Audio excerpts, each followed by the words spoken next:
This man has been jailed for 2 years.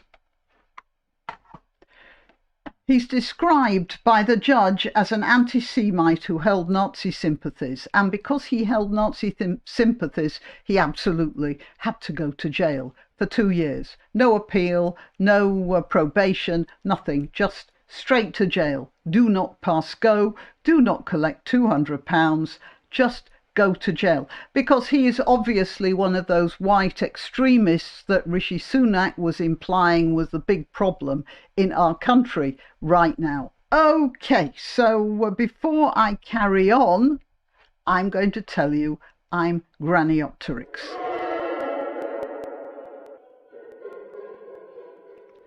I'm constantly being told that YouTube removes subscriptions without the subscriber realizing it, so please click the notification bell and check that you really are still subscribed. All the links to my other channels are in the description, including links to donation sites, but simply clicking like is the best thing you can do for this video and my channel generally. Thank you. Before I get onto the case of Mr. Melia, I just have to remind you of Kevin Crehan.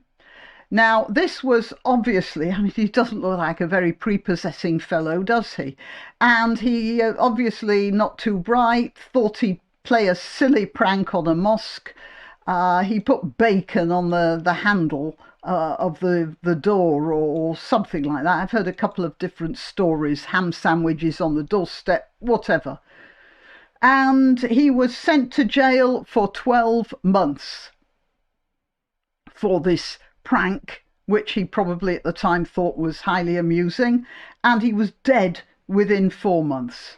The prison clammed up about what the cause of death was, but if we're going on Tommy Robinson having to starve himself because he was very worried about what was going to be in the food, and since drugs are very commonly available in prisons, I should imagine that something not particularly good for Mr. Crehan found its way into his dinner, and somebody put it there. But the prison aren't going to say exactly what killed him. They never did. And of course, the BBC, well, he just died in prison. You know, there's nothing to see here. Move along. But that is British justice, just so you know. And now we've got Sam Melia, this fellow here. Apparently he put stickers on lampposts. And again, as far as I know, the stickers were to the effect that the whites were going to be outbred by various ethnicities by 2066 or whatever. I mean, it's probably the same sort of hysterical nonsense that Greta Thunberg was coming up with in a different direction. I never saw her being put into jail. I don't know what the stickers were, but as far as I have been told, they were not incitements to racial hatred. They were more along the lines of the whites are getting the raw end of the deal. And as if to prove it, he's in prison now for 2 years. Okay, instead of me doing the talking, I'll let this guy do the talking. Today we've witnessed what has to be one of the greatest miscarriages of justice in British history.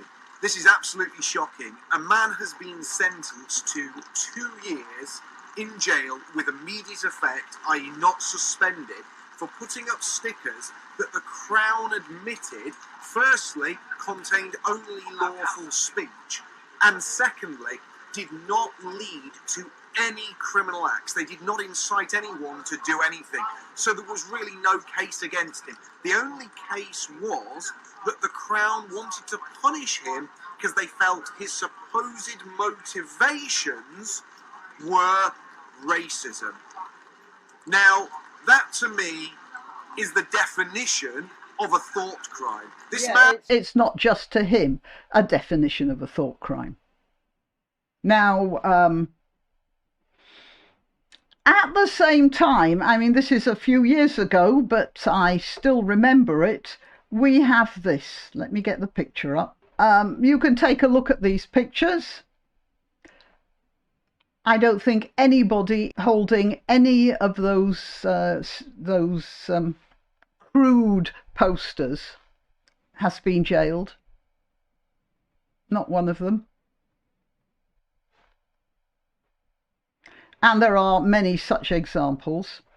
And yet this guy is jailed. Now, I just want to point something out here. There are several ministers saying we should not cut the defence budget because the world is becoming a more dangerous place. So we have to have more planes, more tanks, more missiles, more submarines, all that sort of thing. And what I want to ask is, who will man all this equipment when the only people we have walking free are these? And people like this are in jail for putting up stickers. As unpleasant as I may find Sam Melia, as little as I agree with his attitude, I suppose. Difficult to say though, because the way it's reported, it's very difficult to actually assess somebody. But I reckon I probably would disagree with him about a lot of things. Nevertheless, he has an opinion and he's entitled to that opinion. He's not called for anything along these lines. And if you want people to step forward to defend your country, then you better not start by putting them in prison, I think, because if there's one thing I can guarantee you, these guys will not step up to join the army to defend this country, will they? Okay, till next time. Why not treat yourself or a favoured relative or friend to these magnificent examples of merch? The mugs and t-shirts come in the Graniopteryx design or Granbo with a firearm or the more deadly knitting needles. Go to www.graniopteryx.com and whatever platform you're watching this on, please click like, subscribe and share.